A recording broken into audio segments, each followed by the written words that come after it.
do a short live video. I'm not sure who's around at this time of day. I really don't. Time kind of blends into itself. Anyway, if you just saw the video that I just put up, it was a retro unboxing for an out-of-print title, Vincent Price, Six Gothic Tales Collection. You say, hey, wait a minute, isn't that still available? Can I buy that in the sale? You can. But there's different versions of it. The original version had this big, large, hardbound, hardcover book, and I go through the titles because they come in like 6 different cases. There's a whole bunch of stuff into them. So I also working on and the Long Good Friday Mona Lisa set as well. That's why I'm sitting here behind part of a small part of my movie library and trying to figure out how to work this all out. I got my hat here. When I go do the video, if I get really pissed, I'll get my leather jacket and I'll go in character. But not for these videos. These are kind of like these are shorter, more focused videos. So you go in and, well, you film the B-roll first. For those, we're going behind the scenes, so behind the curtain. So spend a bit of time getting the B-roll down. So when you are watching the video, you'll see like, you see an opening, that's opening's always kind of made, but there's gonna be like, usually we'll have like, for a video like this, what we'll do, feel free to talk about anything you want to, by the way, ask any questions, come on, that's what we're here for. But what I'll do is I'll shoot B-roll, and I'll go in, and thanks to people that have reminded me, I'm remembering to now lessen the sound for the introduction, got to do that. Then you lose after you shoot the B-roll, there's sound, right? There's noise and everything all over the place. So you go in and you mute, you kind of like put the sound down to zero, then you do the voiceover at work. And that takes a while because rarely does the voiceover, it's like, oh man, I just got it in one try. There's a few different like ones before you do it. So you got to watch the video a couple times first, a few times, and then have formulated what you're going to say. If you don't want to write it down, or then at least kind of have like hit these points that you got hit. So I will be, for future reference, I'll be looking at a couple of older releases. I will be looking at this older Children of the Corn trilogy set from 88 Films, which might actually prompt a look at some of the slasher classics early titles. So when I make this video, stays after the end like stinger, because sometimes I'll put a kind of a bonus at the end stinger, and that's a strong possibility of this one right here. I do love this cover. I wish I had the features that Arrow. I had Arrow as the superior version of this. This is good to have, especially if you're a slasher classics collection person. And I want to go really old school and look at the original Texas Chainsaw Massacre too, that Arrow put out. Like the early days of Arrow doing sets, right? Like this is one of the, at the time, was one of the big Arrow sets. And, just to give you like a sneak peek if you don't have this set, which, I guess a lot of you guys do. There's a whole bunch of things on the inside. There's a card. This is 1906. That's the number on this, which is a lot of fun to check out. I got my MacBook right here, which means a lot of working on iMovie, all the fun stuff, all the joyful stuff. And I filmed a bunch this morning. I already filmed the B-roll for this one, so I'm probably going to take a break after this live for like just chill and relax for a bit, because I want to get in my head what I want to say, and that's the next step when it comes to this. So when you're doing the video, okay, a couple questions I could ask. If you're starting to do YouTube, or if it's something that you're thinking about. I do a lot of live streams, and would I recommend live streams for people? I mean, yes, after a while. live streams are a great way to get interactivity with a base and to get people in to talk, like we're doing right now, right? Like behind the scenes, no comments coming right now. But the thing is that with the live streams, it takes a while, and it's a certain set of like of there's certain aspects that you have to do with live streams. Um, and it can be when you're first starting, it can be a bit overwhelming because especially if you pick a topic, you got a bunch of people are like coming in and talking at the same time. That can get a little bit, on much aspect of it. But here's the thing: pre-tapes are very important, and it's really really like important to understand that with this isn't Twitch. When you want to be able to, and I'm telling you this from mistakes that I made in the past, that you have the balance.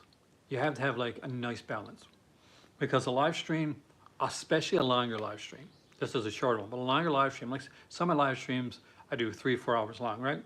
Is great for the overall viewership and the count and I enjoy it. I get a kind of creative juice coming out of it, and I like doing that stuff.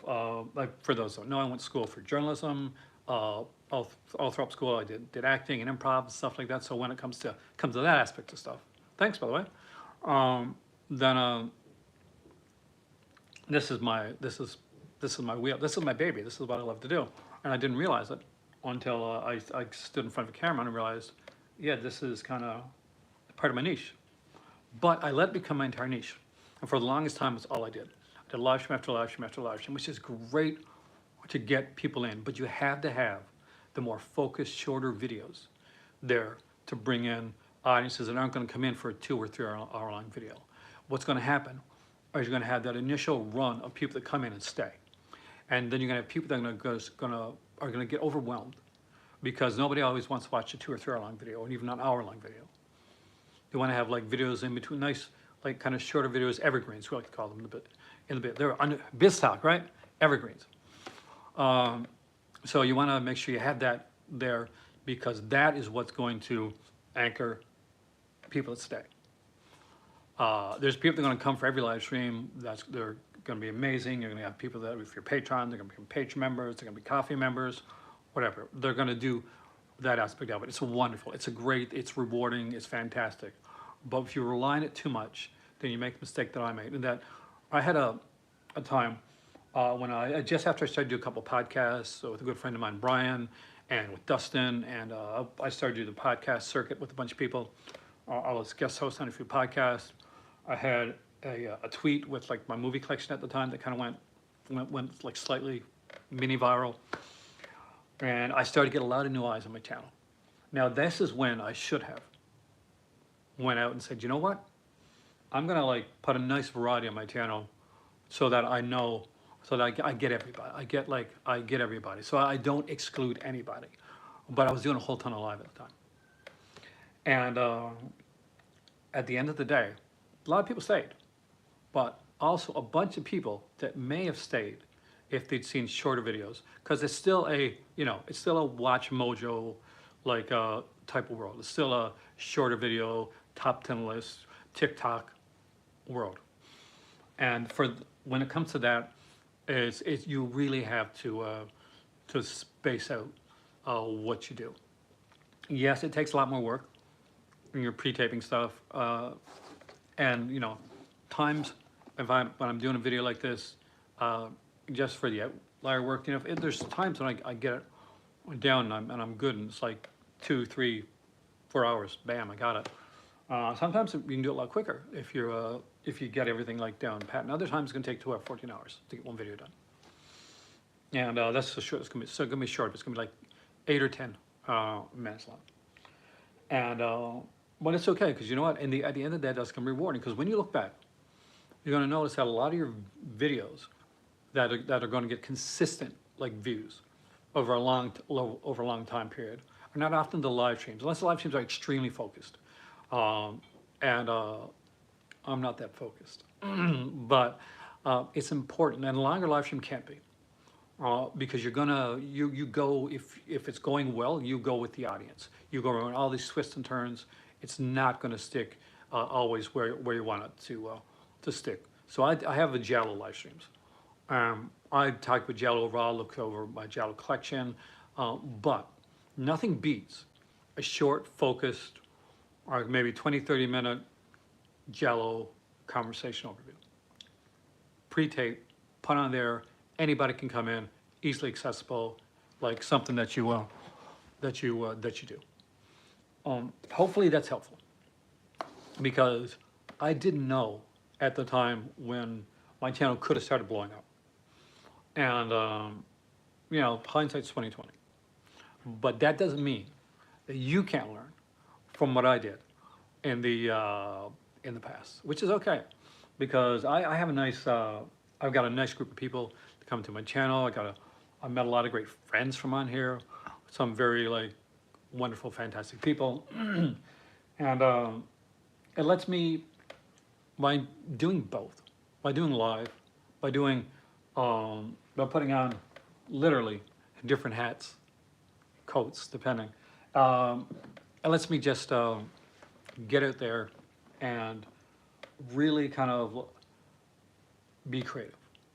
Because one of the first things, here's your next lesson. One of the first things you're going to learn is, as you start doing this, it can sap you. It really can. Like creatively, you can hit walls, you can hit barriers and stuff like that, especially early on when you're trying to gain. If you're not gaining the audience at the speed or the rate that you think you should, or that you feel you should, and it's okay. For the longest period of time, I had like 10 or 20. I was surprised when I reached 50 viewers. It was a milestone for my channel. I had a contest. I kid you not. It was like I thought, okay, this is the heights. This is where I can go. It was because I was doing this I do this at the end of the day for me. I'm not going to be PewDiePie. That's not my goal. My goal is to have fun and make sure that like when you guys are here, you're having fun. That's why I talk about movies. I talk about comics. I talk about video games. I talk about like all the geeky stuff, and I leave the noise from the outside in the outside. You focus on that later on.